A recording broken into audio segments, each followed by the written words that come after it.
Now, you don't have to name names in this one, but like, does everybody come prepared, or are there some people that are running around looking for aux cables? Like, what is it like from a technical perspective to have this many people? I personally, when I do parties like that out of town, I try to hire a venue that has the sound guy, even though it never happens, but we just hope to God that they do what they're supposed to do and line it all up. And everyone that is part of it, Uriah, myself, my friend Alex, whoever it is, we're all DJs.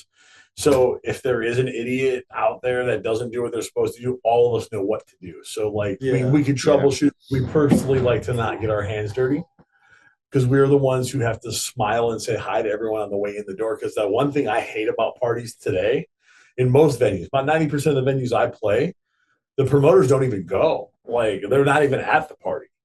They're sleeping by midnight with their kids or whatever the case is. Most promoters, that it's such a corporate thing these It's days. not a labor of love. You have nobody shaking hands, and that's Yeah, another thing that we like to do is we That makes a like to shake difference. hands. I I'm at want everyone to meet one of us before they leave the building. yes.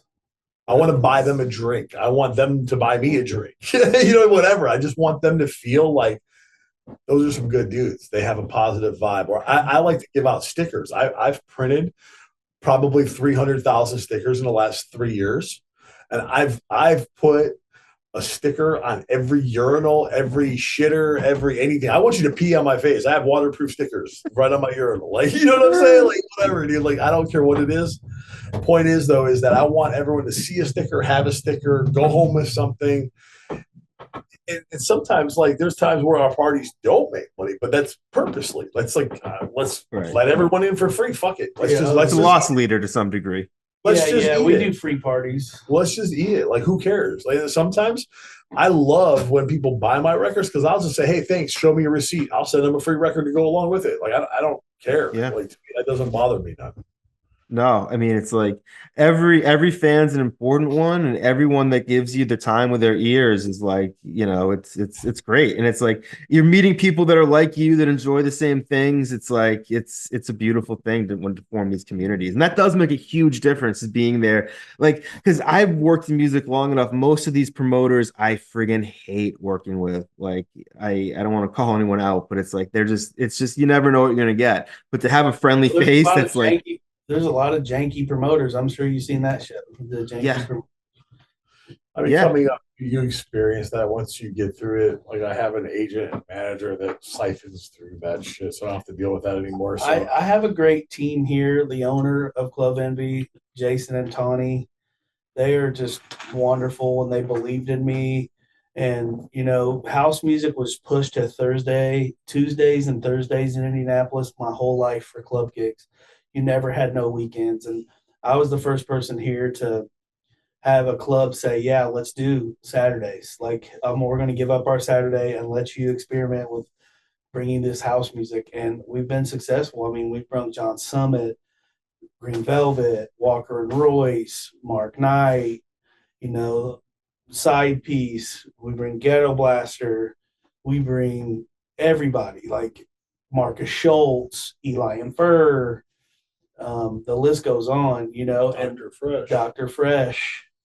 Yeah, what were you replacing? What was the previous Saturday night for something like that? it's just top 40. Ugh. Indianapolis, like, the club owners believe that top 40 is everything, because they can hire a local DJ to come spin top 40 for $300 instead of spending $25,000.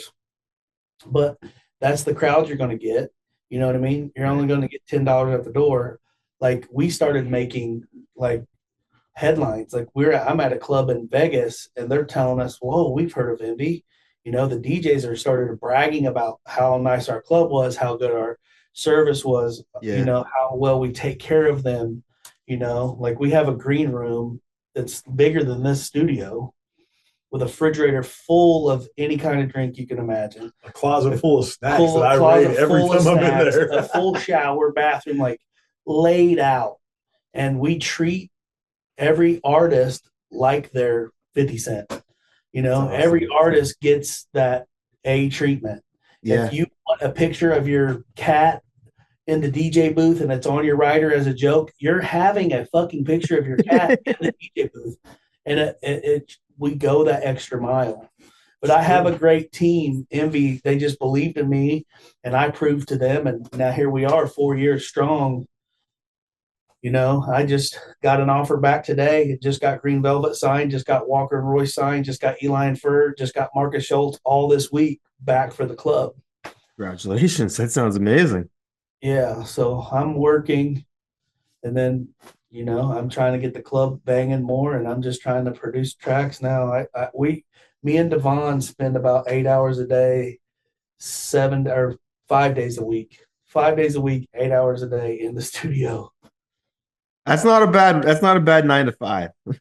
Yeah, that's what we do for our day job is try to produce tracks. And now we have someone here for the summer helping us guide us directly where we need to go. What's going to work? No, this isn't. Start over. So what type of it, like in terms of like creative direction? Creative direction. I mean, not necessarily. They're creative on their own. It's just they ask me my opinions on tracks. No, I meant like in terms. Oh, yeah. Okay, I get what you're saying. Yeah, yeah, yeah, yeah. I mean, just like I did in the pandemic, bro. My theory. I played 100 shows right before the pandemic hit, and I was like, I sat down at the time. I was in a group. I had two. There was two of us in Ghetto Blaster, and I had told the other guy, I was like, I don't know what you think we're going to do during the pandemic, but this will be the only time in my life, especially the last 20 years, that I'm going to have nothing to do for the next year. So don't knock on the door. I'm making music. I wrote 180 tracks in a year and a half, and I got on every label that I've ever wanted to be on. I'm on Repopulate Mars. I'm on Defected. I'm on Nervous. I'm on Glitterbox. I'm on Patrick Topping's Trick label. I'm on Hot Tracks for Jamie Jones. I'm on Dirty Bird, Chris Lake's label. I'm on everything I've ever wanted to be on. I actually hit every bucket list. I'm making new rounds now. So Congratulations, man. That's amazing. We're just like that. We probably got 40 tracks a piece in the arsenal just ready. Yeah.